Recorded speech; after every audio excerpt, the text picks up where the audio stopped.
오늘 하나님께서 우리에게 주시는 하나님의 말씀 누가복음 9장 46절부터 48절까지의 말씀입니다. 제가 받들어 읽겠습니다. 제자 중에서 누가 크냐 하는 변론이 일어나니 예수께서 그 마음에 변론하는 것을 아시고 어린아이 하나를 데려다가 자기 곁에 세우시고 그들에게 이르시되 누구든지 내 이름으로 이런 어린아이 하나를 영접하면 곧 나를 영접하며 또 누구든지 나를 영접하면 곧 나를 보내신 이를 영접함이라. 너희 모든 사람 중에 가장 작은 그가 큰 자니라. 아멘. 오늘 어린이 영접의 원리라고 하는 제목으로 함께 은혜를 나누겠습니다. 흙은 정직합니다. 무엇을 심든지 그대로 나게 하고 또 거두게 합니다. 사람이 노력한 만큼 거두도록 흙이 우리에게 영양분과 또 어떤 혜택을 줍니다. 우리는 거짓을 심고 진실된 것을 거두려고 하는 경향이 있습니다. 이 사람들이 그렇습니다. 적게 심고 많이 거두고자 합니다. 이웃이 고통당하면 위로의 말 한마디 해주지 않으면서 나는 고통당하면 사람들로부터 위로받기를 바랍니다. 남보고는 겸손하라고 하면서 나는 높아지려고 합니다. 예수님을 믿는 우리들도요, 마음속에 다 높아지고자 하는 욕구, 다 이기적인 욕망들이 있습니다. 높아지는 것이 내 힘으로 할 수가 없어서 포기했다고 하지만 그래도 남이 나를 깎아내리기라도 하면 불같이 화를 내고 마음에 서운한 마음이 남습니다. 우리는 다 비슷비슷합니다. 오늘 본문을 보니까 제자들 사이에 다투는 모습이 보였습니다. 본문에 보니까 이제 변론이 일어났다 이렇게 이야기합니다. 다른 본문 마가복음 9장 34절을 보면 제자들이 서로 누가 크냐 하고 쟁론하였다, 논쟁하였다 이렇게 말합니다.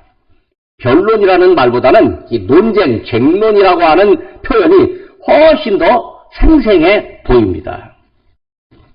제자들 사회 안에서도 그 12명의 제자들 사회 안에서도 누가 더 크냐? 내가 더 크다. 혹은 저 사람이 더 크다. 저 사람이 나보다 낫다. 이렇게 할 만한 이유가 있었을 겁니다. 더 배웠다거나 혹은 나이가 많다거나 혹은 출신 배경이나 집안이 좋거나 예수님과 좀 더 많은 시간을 보냈거나 어떤 이유들이 있었을 것입니다. 우리나라 사람들도요, 두 사람 이상만 모이면 서열 다툼이 생겨납니다. 청소년들의 경우에 야 네가 세냐 내가 세냐 그래서 둘이 저 뒤에 뒷골목 으슥한 곳에 가서 일단 싸웁니다. 그래서 이긴 녀석이 이제 이 왕초가 대장이 됩니다.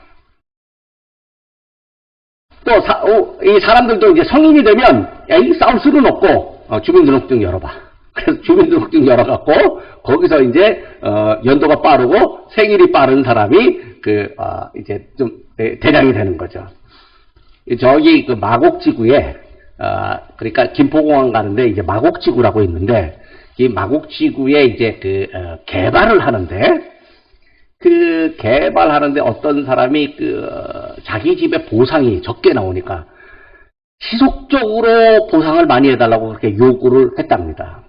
근데 이제 공무원들이 아무 생각이 없으니까 아무 응답이 없으니까 한 번은 직접 개발 이 보상하는 팀에 찾아와갖고 보상팀장 나오라고 보상팀장 가만 안 두겠다고 이제 그렇게 해갖고 와갖고 이제 하니까 보상팀장이 이제 뒤에서 가만히 있다가 하도 난리를 치니까 가갖고 나 여기 있어. 그러니까 보상팀장 딱 보니까 나이가 좀 어려 보이거든요. 그러니까 이 보상받으려고 하는 사람이 이 나이도 어린 거시기가 이게 어른들을 무시한다고. 그러니까 보상팀장이 젊어는 보여도 자기가 제법 나이도 있는데 그러니까 멋이니? 그럼 너 주민등록증 한번 열어봐. 그리고 주민등록증 딱 열었는데 웬걸요 보상팀장이 한 살 더 많더랍니다.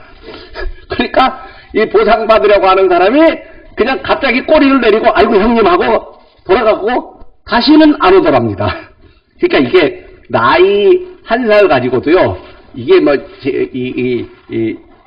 자기 업무가 그냥 바로 진행되는 경우도 있는 모양입니다.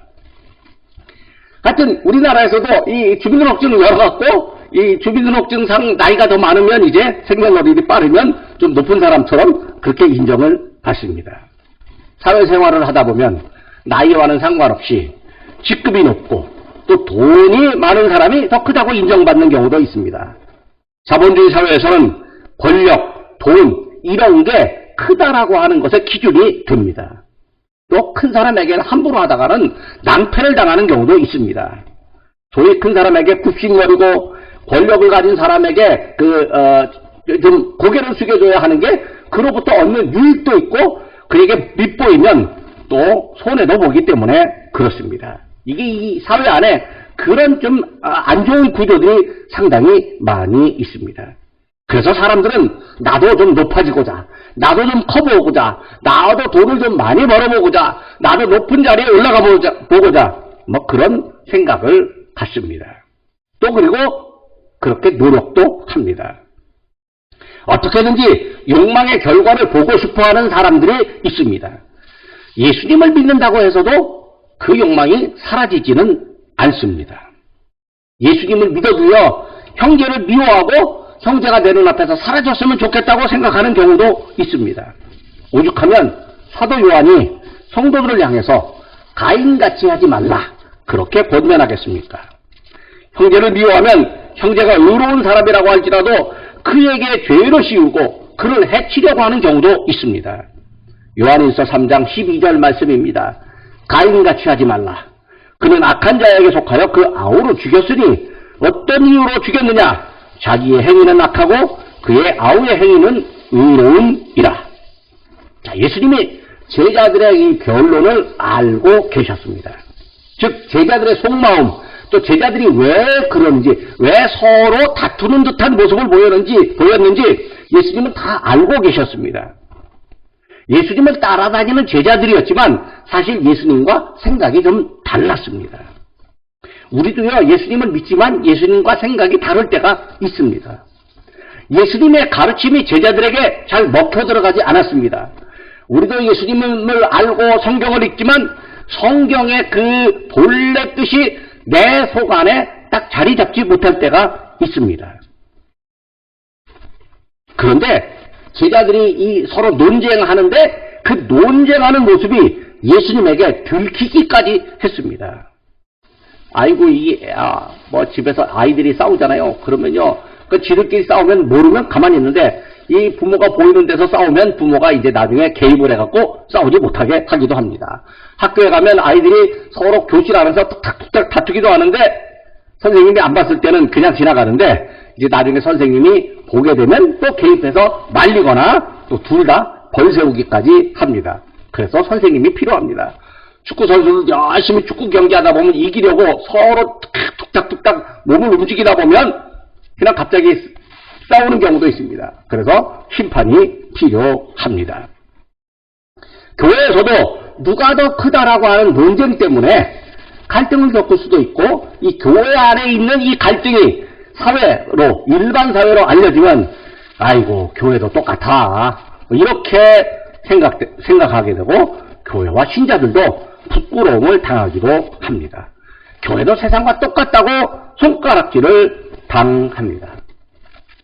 그래서 예수님께서 우리 제자들을 위해서 기도하실 때 제자들의 하나됨을 위해서 기도하셨습니다. 자, 갈등을 겪고 있는 교회, 또 갈등을 겪고 있는 사회, 다투고 있는 사람들을 보고 우리 예수님이 뭐라고 말씀하실까요? 본문을 보면 예수님의 의도를 알 수 있습니다. 이게 바로 이제 어린이 영접의 원리입니다. 첫 번째로 예수님은 제자들의 행동에서 가르칠 만한 기회를 찾으셨습니다. 자, 제자들이 다투었습니다. 예수님이 어떻게 대응하면 좋을까요? 일반적이라면 왜 다투지? 왜 싸우지? 내가 그렇게 가르쳤냐? 싸우는 걸 보니까 야, 이 어른이면서도 어린아이 같구나. 뭐 그렇게 말할지 모릅니다. 제가요, 중학교 동창생들하고 제주도에 2박 3일 여행을 한번 간 적이 있었습니다. 이제 다 환갑쯤, 이제 50대 후반에 환갑쯤 되는데요. 웬걸 한 잔씩 먹고 나니까 중학교 1학년이 되더라고요. 아이고, 살짝 그 맥주 한 잔 걸치고 나더니 이제 그때부터 뭐 그냥 10원짜리 뭐 개나리 막 욕이 막 나오면서 막 여자애가 남자친구한테 욕하고 남자애가 욕하고 내가 뭐 말릴 수도 없고 가만히 두고 봤습니다. 그 다음날 아침에 일어나갖고 제가 이제 살짝 비꼬 왔습니다. 아이고, 어제들 보니까 다들 중학교 1학년인들하고 그랬더니 전부 픽픽 웃더라고요. 어제 그렇게 다투면서 내가 앞으로 니네들 다시 보면 사람이 아니라고 그렇게 하던 친구들이 다음날 아침에는 헤헤 웃어가면서 밥을 먹더라고요. 야, 그거 보면서 야, 어린 시절 친구가 좋기는 좋구나 라고 생각을 했지만 또 여전히 사람들은 신할수록 또 다투기도 하는 것입니다. 자, 우리도 다투면 예수님께서 야, 왜 그렇게 애들 같으냐? 다툰다고 더 커지냐? 이렇게 살짝 점잖게 꾸짖으실 수도 있습니다. 아니면 야, 그렇게 싸울 것 같으면 내 곁을 떠나. 난 너희처럼 그렇게 어리석은 사람들 보기가 싫어. 이제 그만 보자. 라고 아예 관계를 끌어버리고 또 매정하게 이제 너하고 나하고는 이제 서로 만나지 말자라고 그렇게 헤어지자고 선언할 수도 있습니다. 자, 자녀들을 양육하는 부모 같으면 어떻게 할까요? 아이들이 잘못하면 그 잘못을 보고 바른 것을 가르칠 기회를 찾아야 됩니다. 이것을 이제 실수를 통해서 배우기 혹은 잘못을 통해서 배우기 이런 말로 씁니다. 영어로 말하면 learning by failure, learning by miss 뭐 이렇게 말을 합니다. 그런데 부모들 중에서는요, 꾸짖을 명분, 꾸짖을 기회, 혼낼 기회만 찾는 경우가 있습니다. 예를 들어 아이들에게 이런 말을 하는 경우가 있습니다. 한 번만 더 해봐. 가만 안 둬. 이런 말 하는 경우가 있습니다. 한 번만 더 그래봐라. 너 크게 혼난다. 조심해 너. 두고 봐. 내가 너 반드시 한 번 크게 혼낼 거야. 너 조심해. 내가 너 지켜보고 있겠어. 이런 식으로 말하는 게 우리 부모들에게 있습니다. 뭐 저도 했을 거고 또 들어도 봤을 겁니다. 그런데 이런 말이 사실은 자녀들에게 바른 양육을 하는 말은 아닙니다. 근데 바른 양육하는 말이 아닌 그런 말을 우리가 들었지만 오늘 이렇게 예수님 믿고 자란 것도 사실은 주님의 큰 은혜입니다. 이런 말하는 것이 자녀들을 가르치는 자세가 아닙니다. 바르게 가르치려고 하는 마음도 없고 생각도 없고 또 바르게 가르치는 방법도 잘 모르는 겁니다. 부모가 이렇게 말하면 자녀들이 잘 배우려고 하지 않습니다. 어떻게든지 부모 눈을 피해서 뭐든지 한번 말썽을 한번 피워갖고 우리 부모님이 나를 혼내려고 하는데 혼내려고 하는 그 믿음을 아예 현실로 만들어 보려고 그렇게 자기도 모르게 행동하는 아이들이 많아집니다. 어떤 젊은 목사님이 우리 목사님이 그 목회자 세미나에 초대했던 그 강사로 초대했던 이청훈 목사라고 그분이 이제 초등학교 앞에서 등교 지도를 하는데 이제 등교 지도가 뭐냐면 아이들이 그 건널목 잘 건너라고 가끔 차도 세우고 이렇게 등교 지도를 하는데 한 4학년쯤 되는 아이가 건널목을 건너오면서 한숨을 푹 쉬더랍니다.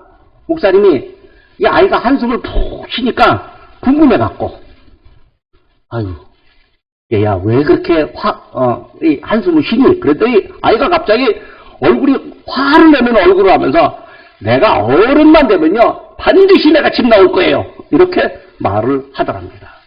아이가 왜 그랬을까요? 아마 부모로부터 늘 꾸중을 듣고 늘 질책을 받기 때문입니다. 그날도 학교 오는데 잘 다녀와 이렇게 말하면 좋으련만 학교 가는 뒤에다 대고 뒤통수에다 대고 부모님이 좀 안 좋은 소리를 했던 모양입니다. 그게 이제 학교 갈 때 어떻게 하겠어요? 가슴에 이 마음에 근심을 잔뜩 갖고 오다가 학교에 들어가면서 한숨을 푹 쉬는 거죠. 아이가 지금은 힘이 없어요. 그래서 부모에게 의존해서 나는 생존할 뿐이다. 나는 그냥 얻어먹고 살 뿐이다. 이렇게 생각할 수도 있습니다. 제대로 교육도 인정도 받지 못할 수 있습니다. 우리 예수님은요, 그렇게 하지 않으셨어요. 예수님은 꾸중이나 질책보다는 예수님이 갖고 계신 가치를 알려주셨습니다. 제자들의 다툼, 실수, 논쟁을 하는데 예수님은 말리지도 않으셨고 화해시키지도 않았습니다. 그보다는 예수님이 갖고 계신 가치, 예수님이 알려주셔야 할 가르침, 그거를 알려주셨습니다. 크고 높은 가치를 알려주면요, 낮은 가치는 자연스럽게 버리게 됩니다. 서로 높아지고자 하는 것보다 훨씬 높은 가치가 예수님께 있습니다. 그것은 낮은 사람을 수용하고 또 낮아질 수 있는, 겸손할 수 있는 용기, 선택을 의미합니다. 낮은 사람을 수용하는 게 지금은 번거로운 것 같고 낮아지는 게 당장은 부끄럽고 손해를 보는 것 같은데 결코 그것이 아님을 우리 예수님은 가르쳐 주셨습니다. 그리고 예수님은 당신의 가치를 가르치시려고 어린아이 하나를 데려오셔서 옆에 세우셨습니다. 제자들에게 말로만 가르치는 것이 아니라 아이를 세워서 실제적으로 가르치셨습니다. 예수님은 꾸중하시기보다는 당신의 가치를, 당신의 가르침을 가르쳐야 할 기회를 찾으셨습니다. 두 번째로 예수님은 점점 높아지는 영접의 원리를 가르쳐 주셨습니다. 영접의 원리는 점층적입니다. 즉 작은 것을 받아들였지만 그보다 큰 것을 받아들이는 것으로 인정됩니다. 예수님이 어린아이 한 명을 당신 곁에 세우신 다음에 말씀하셨습니다. 48절의 말씀입니다. 누구든지 내 이름으로 이런 어린아이 하나를 영접하면 곧 나를 영접하며 또 누구든지 나를 영접하면 나를 보내신 이를 영접합니다. 예수님은 먼저 어린아이를 받아들여라, 어린아이를 따뜻하게 대하고 어린아이를 사람으로 인정해줘라, 그렇게 말씀해 주십니다. 그것도 사람의 자발성 의무보다는 예수님의 이름으로 영접해야 하는 거죠. 그러니까 아이를 영접하는 이유와 목적은 예수님에게서 찾아라, 그런 말씀이에요. 사실 예수님 당시에도요, 어린아이는 중요하게 생각되지 않았습니다. 또 대우를 받지도 못하는 존재였습니다. 그런데 예수님은 당신의 이름으로, 당신의 권위로 어린아이를 영접할 수 있다, 이렇게 말씀하십니다. 즉 당신의 이름과 당신의 권위와 당신의 존재가 누구 속에 들어있냐? 아이 속에 있다, 이렇게 말씀하시는 거죠. 예수님의 이름으로 아이를 영접하면 이름을 사용하게 해주신 예수님이 영접됩니다. 예수님이 우리에게 주신 큰 은혜 중에 하나가 당신의 이름을 우리에게 사용하라고 맡겨주신 겁니다. 그래서 예수님이 이렇게도 말씀하셨죠. 누구든지 내 이름으로 어린아이를 영접하면 또 누구든지 내 이름으로 아버지께 기도하면 그분의 이름입니다. 그래서 우리가 기도할 때 예수님 이름으로 기도한다고 하고 또 때로는 귀신을 물리칠 때도 나사렛 예수 이름으로 물러가라, 이렇게 말을 합니다. 예수님께서 우리에게 당신의 이름을 주신 것이 엄청난 축복이고 또 은혜입니다. 왜? 그분의 이름이 세상 모든 것을 다스리는 권세이기 때문에 그렇습니다. 예수님의 이름으로 아이를 영접하면 예수님의 존재를 인정하고 또 예수님을 영접하는 것입니다. 예수님은요, 하나님의 아들이신데 이 땅에 아버지의 명령을 받아서 세상에 오셨습니다. 예수님의 일은 하나님이 맡기신 것이었습니다.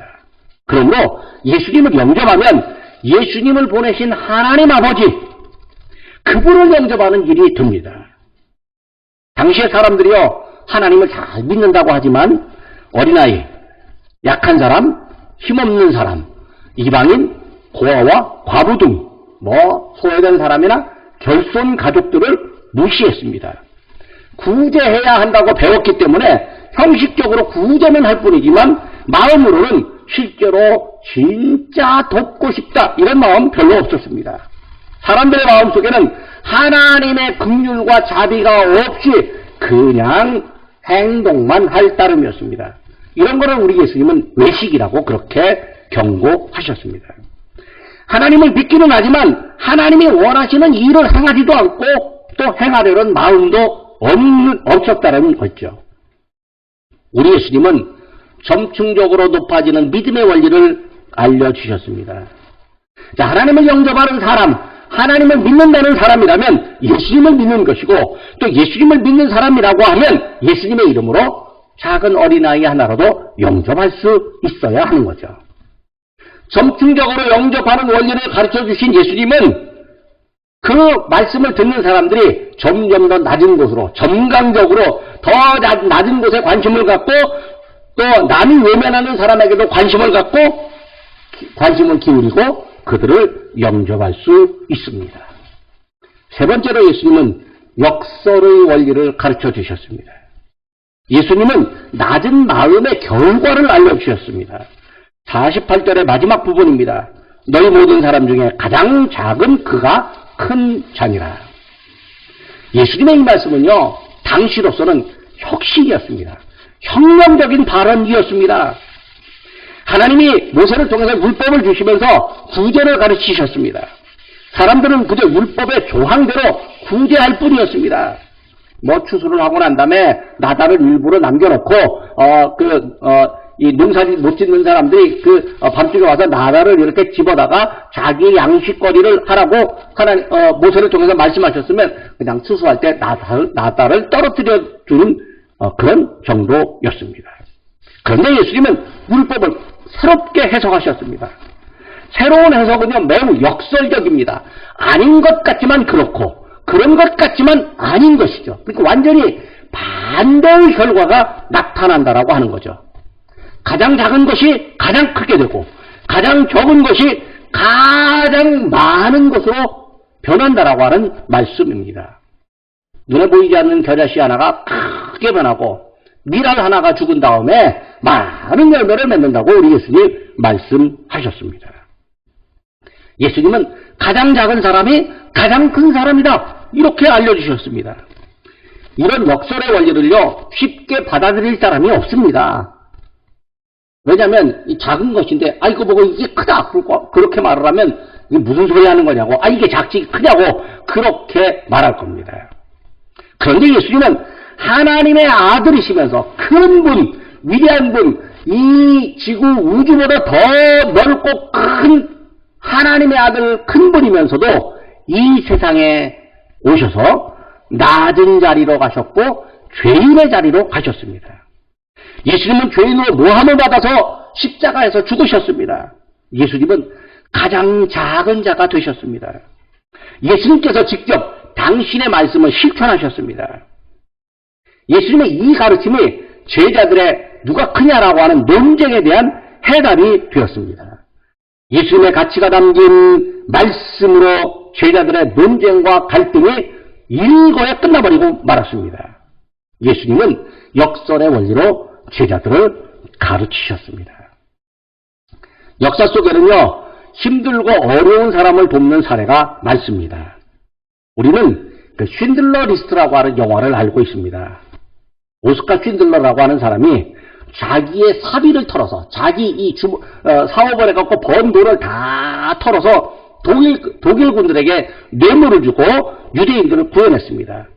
나중에 자기 반지를 보면서 이 반지 하나 팔았다면 이 돈으로 한 사람 더 구할 수 있었을 텐데 라고 스스로를 자책했습니다. 유대인들은요, 이 쉰들러를 기억하고 훌륭한 사람이라고 그렇게 기억해주고 있습니다.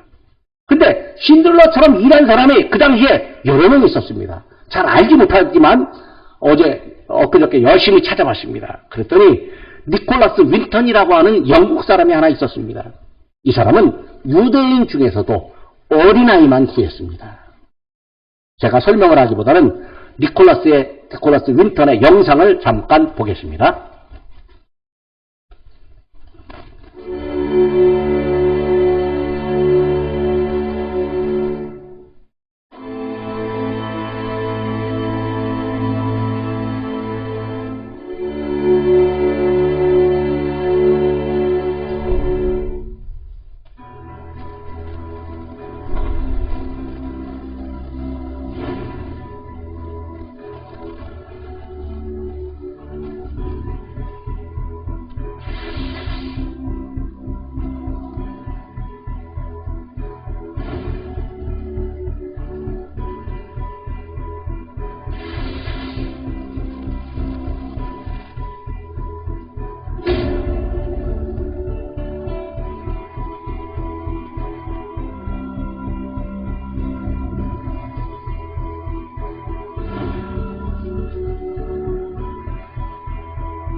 scrapbook.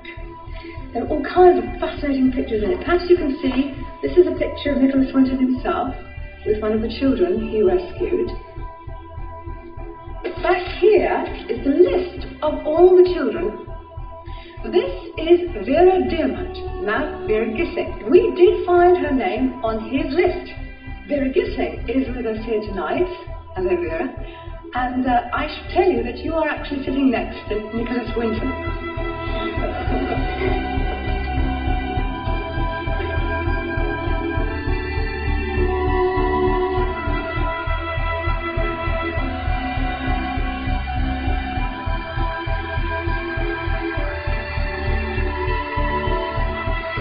Is there anyone in our audience tonight who owes their life to Nicholas Winton? If so, could you stand up, please?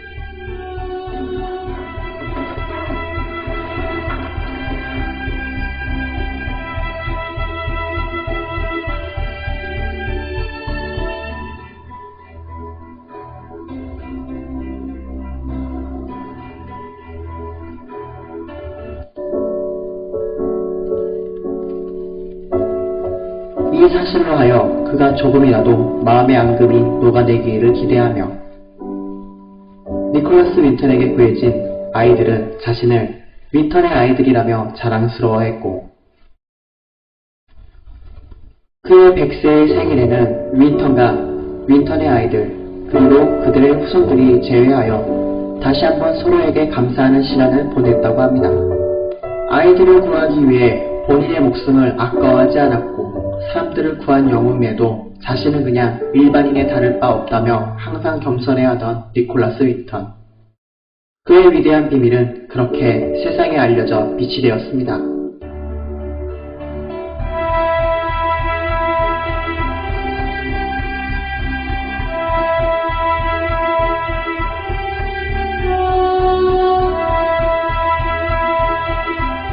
그리고 2015년 7월 1일 니콜라스 윈턴은 100하고도 6살의 고령의 나이로 딸과 손자들이 지켜보는 가운데 잠이 들어 별세하였다고 합니다.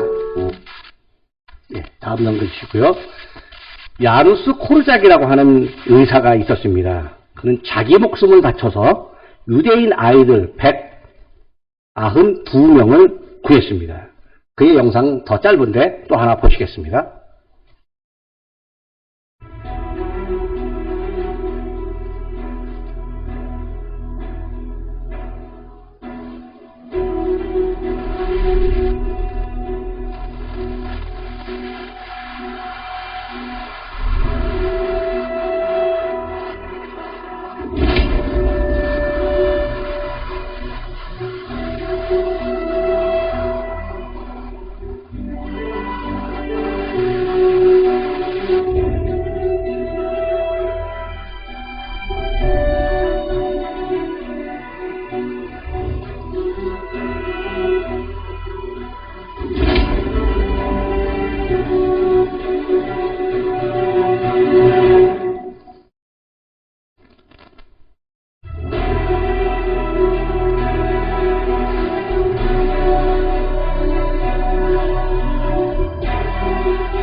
대한민국이 이렇게 잘 살게 되는 데는요, 과거 어려웠던 시절에 한국에서 사회사업을 한 선교사들의 역할이 있었습니다. 선교사이고 또 한국전쟁의 종군 기자였던 밥 피어스라고 하는 목사는 전쟁 고아와 또 남편 잃은 부인들을 돕고자 1950년 미국의 오레곤주 포틀랜드에서 국제 월드비전 사무실을 열었고 한경식 목사님과 함께 구호 활동을 시작했습니다. 초기 사업을 할 때는 한국전쟁에서 부모 잃은 아이들을 위한 육아원, 영아원, 맹아원, 농아원 등 시설 지원 사업을 주로 했습니다. 70년대까지 150개 시설을 지원했습니다.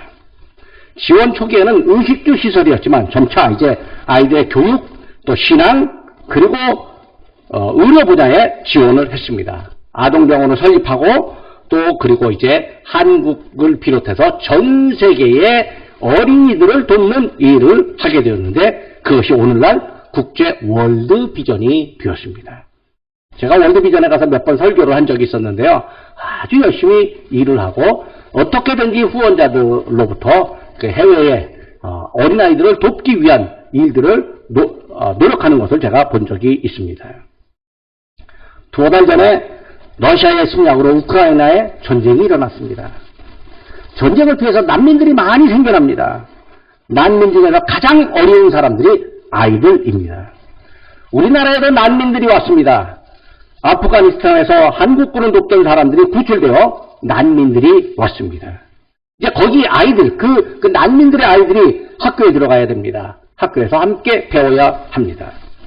그런데 한국인들 중에서 이제 그 어린아이들이 우리 아이와 함께 학교를 다니면 우리 아이가 좀 잘못 배운다라고 하면서 그 난민들의 입학을 거부하는 학부모들도 있습니다.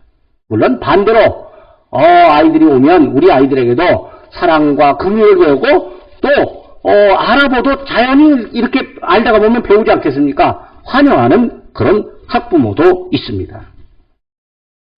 별로 내가 큰 사람이 아님에도 불구하고 내가 참 큰 사람인 양, 이 땅의 주인인 양 행세하는 경우도 많이 있습니다. 결국 이 땅에서 힘든 사람, 외면을 받는 사람에게 손을 내밀 사람들이 누구겠습니까? 예수님을 믿는 사람들입니다. 예수님으로부터 배운 사람, 예수님의 말씀을 들은 사람들이 예수님의 정신을 갖고 예수님처럼 행동하되 그게 뭐예요? 어렵고 힘든 사람들에게 손을 내밀어 주는 거죠. 우리 집의 어린이, 우리 가족을 사랑하는 건 당연한 일입니다. 마태복음 7장 11절에 보면 예수님께서 악한 사람이라도 자식에게는 좋은 것을 줄 줄 안다고 합니다. 문제는 자기 자식에게만 좋은 것을 주되 공정한 방법을 사용하는 것이 아니라 불공정한 방법을 사용한다는 거죠. 아이고요, 대대로 정권의 장관들을 세우면 그 장관들에게서 자기 자식들을 불공정한 방법으로 사랑하는 이런 모습들이 아주 가끔 나오게 됩니다.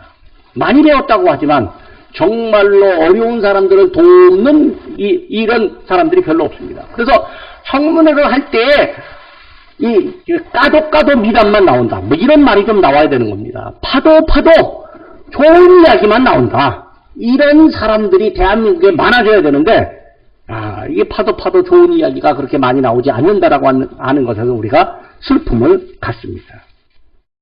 예수님의 사람은 내 자식, 내 가족은 물론이고 나아가 다른 집의 어린이, 또 전 세계의 어린이에게까지 사랑을 확대해야 합니다. 요한일서 4장 21절입니다. 하나님을 사랑하는 자는 또한 그 형제를 사랑할지니라. 사랑하는 사람은 예수님 앞에 낮은 마음을 가진 사람입니다. 예수님이 나를 사랑하시고 구원하셨다는 믿음을 가졌기 때문입니다. 또 낮은 마음을 가진 사람은 어린이를 사랑합니다. 어린이로 대변되는 그 어린이로 어린이로 표시되는 낮은 사람을, 약한 사람을 사랑합니다. 어린이를 사랑하고 또 어린처럼 약한 사람을 사랑하는 사람이 곧 강하고 큰 사람입니다. 그러니까 내 마음이 넉넉하니까 약한 사람을 사랑해 줄 수 있는 거예요. 내 마음이 좁아터리면 약한 사람 사랑 못합니다. 아이고 저 사람 사랑하다가 나도 주머니가 없는데, 주머니가 비었는데 이렇게 말하게 되는 거죠. 비록 사랑하는 일이 작은 것 같지만 희생을 치르는 일이기 때문에 결코 작지 않습니다. 나는 작은 일을 했다고 생각하지만 하나님은 그 일을 큰 일이라고 인정해 주시고 칭찬해 주십니다. 우리는 하나님 나라에서 작은 일에 충성하였지만 큰 큰 일에도 충성된 사람이다라고 칭찬받는 그런 사람들입니다. 복음성가에 이런 노래가 있습니다. 이 노래 하나 더 듣겠습니다.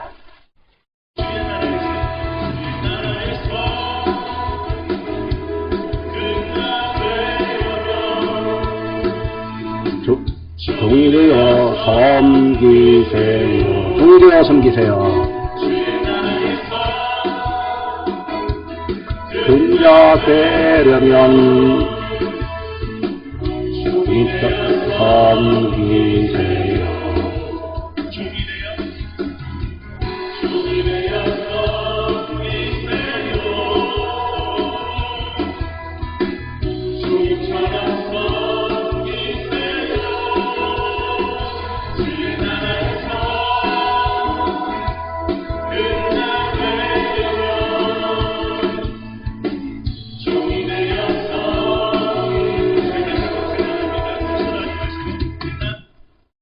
기도하겠습니다.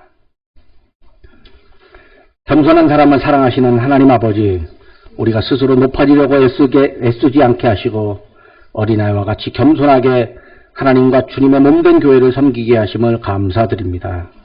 저희에게 가정이라는 울타리를 주셨으니 가정을 통해 천국의 깊은 비밀을 조금이나마 자녀들에게 전하게 하여 주옵소서. 자녀들에게 구원의 열쇠이신 예수 그리스도를 알려주고 닮아가도록 가르치되 저희가 먼저 말과 행동으로 예수님을 닮게 하여 주옵소서. 저희 자녀들이 하나님 나라를 위한 일꾼으로 자라게 하여 주옵소서.